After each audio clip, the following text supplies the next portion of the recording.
La NASA s'est particulièrement intéressée à la planète Mars et a déployé plusieurs robots pour examiner le terrain. Elon Musk, qui prévoit d'établir une présence permanente sur la planète, a suivi toutes les découvertes. Le dernier robot à se poser sur Mars est la Perseverance, qui est accompagné d'un petit hélicoptère baptisé Ingenuity. Qu'est-ce que Perseverance de la NASA a découvert sur Mars et comment ces découvertes peuvent-elles vous affecter? Restez à l'écoute car nous vous présentons les découvertes surprenantes sur Mars qui ont choqué toute l'industrie spatiale. Pendant que vous regardez cette vidéo, un véhicule autonome nommé Perseverance avance péniblement à des millions de kilomètres sur Mars. Il coûte la bagatelle de 2,7 milliards de dollars, ce qui est nettement plus que n'importe quel véhicule que vous pouvez voir sur la route aujourd'hui. Pourquoi la NASA a-t-elle investi si lourdement dans Perseverance? Depuis des années, le programme d'exploration de Mars de la NASA tente systématiquement de déterminer si la vie a déjà existé sur Mars. Les robots Spirit et Opportunity de l'agence ont démontré que de l'eau liquide a déjà existé à la surface.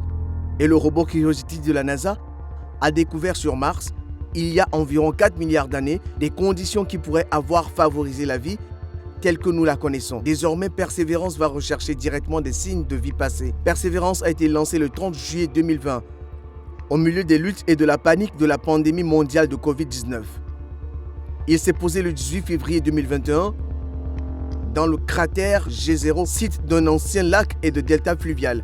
Après 7 minutes de terreur car les contrôleurs de mission n'ont pas pu diriger le processus en temps réel, le robot cherchera des vestiges microbiens dans les roches générées par le passé chaud et humide de Mars près de cratères. Il cherchera également des molécules contenant du carbone, appelées organiques, qui sont les éléments constitutifs de la vie sur Terre. La NASA recherche la vie sur Mars depuis 1976. Lorsque les deux atterrisseurs Viking ont réalisé des expériences chimiques de longue haleine qui n'ont pas donné de réponse concluante. Perseverance prélève des échantillons de sol et de roches au cours de son voyage et les stocke dans les tubes qui seront collectés par les futures missions de la NASA et des agences spatiales européennes.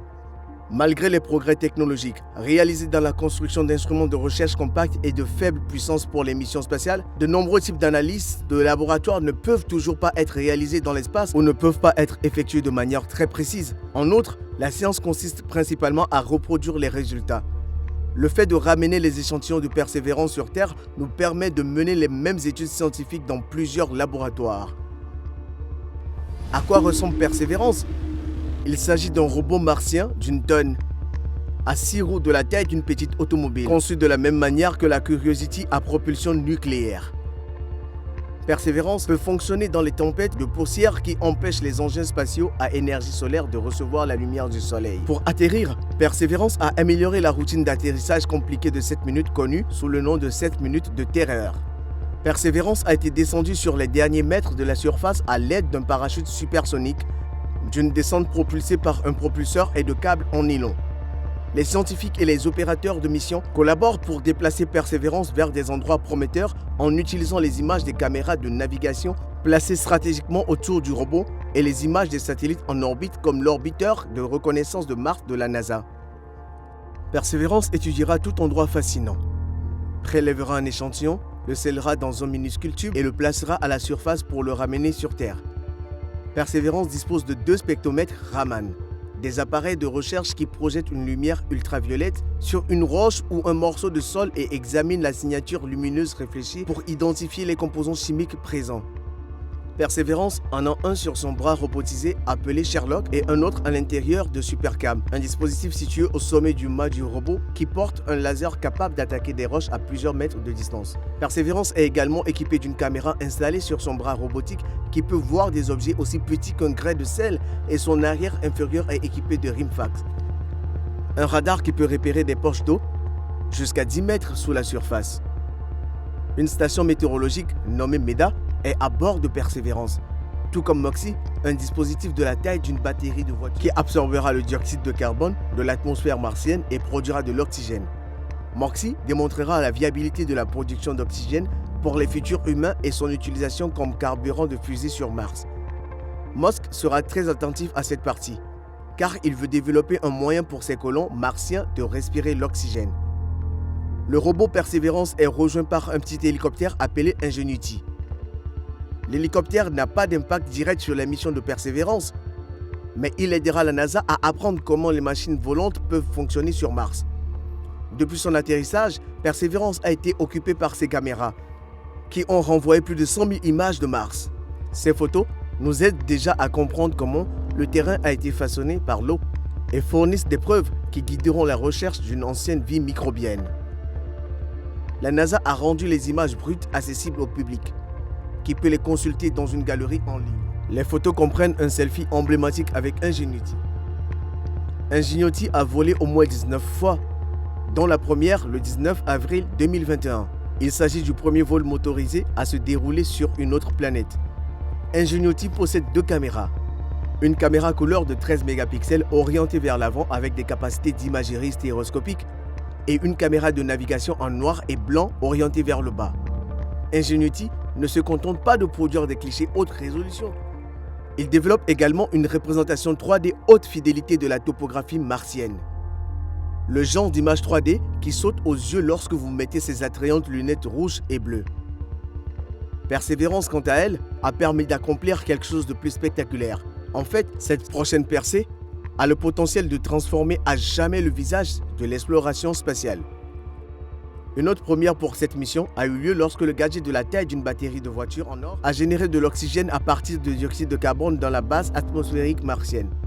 En d'autres termes, MOXIE utilisera l'électrolyse à oxyde solide pour aider les gens à respirer de l'air pur et à rentrer chez eux en toute sécurité. MOXIE fonctionne en absorbant le dioxyde de carbone de l'atmosphère, en le comprimant et en le filtrant pour éliminer les polluants, puis en le chauffant pour séparer l'oxygène et le monoxyde de carbone. Le monoxyde de carbone est renvoyé dans l'atmosphère tandis que l'oxygène est séparé par un composant céramique chargé à chaud, forçant les ions d'oxygène à fusionner en oxygène précieux. En une heure, MOXIE a produit environ 5,4 g d'oxygène pur à 98%. Cela représente suffisamment d'oxygène pour qu'un humain puisse respirer pendant environ 10 minutes. La méthode consomme une quantité importante d'énergie et est limitée par l'alimentation électrique à 12 g par heure, ce qui correspond à peu près à la production d'un grand arbre.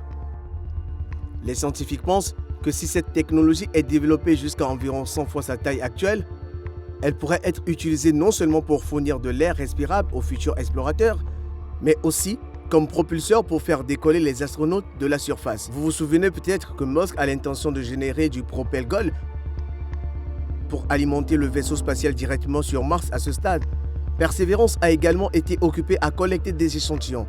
Le robot a recueilli 6 échantillons de roches et d'atmosphère martienne et les scientifiques de la planète attendent avec impatience leur retour. Perseverance a également foré 6 cm dans la surface martienne et a extrait avec précaution une carotte de roche en la scellant soigneusement dans un tube.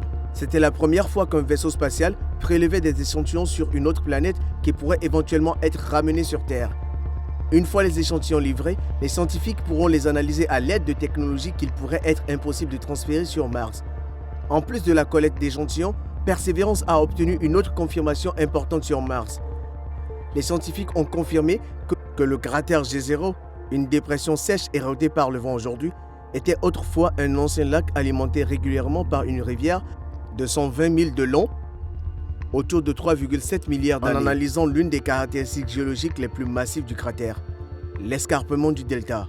Comme preuve supplémentaire, le cratère contient également un delta de forme triangulaire où la rivière se jetait autrefois dans le lac. Il est possible que le delta de la rivière ait été principalement calme. Cependant, il existe des preuves d'inondations de forte intensité dans la région, peut-être dû à un changement soudain de climat, qui a transformé les méandres tranquilles du fleuve en crues rapides. Ces eaux ont transporté de gros rochers en aval avant de les déverser au fond du lac. Maintenant que Perseverance a vérifié que la zone d'atterrissage était à l'origine un lac, nous pouvons être en mesure de localiser des signes de vie aqueuse ancienne dans les couches sous-jacentes.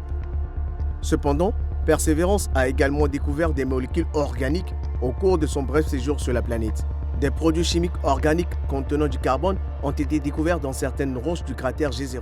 En balayant l'environnement habitable avec un instrument Raman et de luminescence pour les produits organiques et chimiques.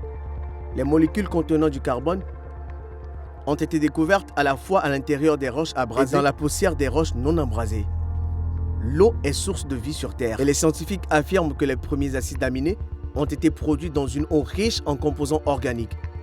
S'il y a des signes de vie sur Mars, Ils seront très probablement trouvés dans ou près de l'eau, en raison des premières traces de vie révélées dans les tubes de lave terrestres. Les tubes de lave martiens sont un autre candidat intéressant, et nous pensons que le delta est couvert de blocs rocheux.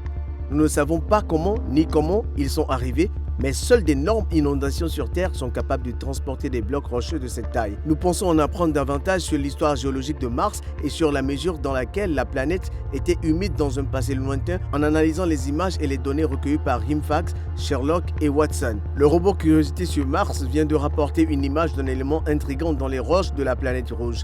Il semble s'agir d'une porte martienne magnifiquement sculptée. Les portes ressemblent à s'y méprendre à un sanctuaire secret pour les Martiens ou à une porte vers une autre dimension. Cela nous donne aussi des vibrations de tunnels vers le centre de la planète. Les films de science-fiction pourraient au moins s'inspirer de cette photo pour l'aspect géologique qu'elle capture. Cependant, il est beaucoup plus logique de conclure qu'il s'agit très probablement du résultat d'une fracture à pic qui se produit lorsqu'une tension sur la roche force une section de celle-ci à se détacher, probablement avec un coup de pouce d'un ou deux tremblements de terre martiens. En fait, la plus grande secousse jamais enregistrée sur Mars s'est produite le 4 mai de cette année, et les scientifiques tentent toujours d'en déterminer la cause et l'endroit où elle s'est produite. En outre, alors que la formation rocheuse ressemblant à une porte peut sembler être de taille réelle dans notre imagination, les scientifiques pensent qu'elle ne l'est pas. Bien qu'il soit difficile de le dire à partir de l'image, la cavité vue en vrai pourrait ne mesurer que quelques centimètres ou pouces.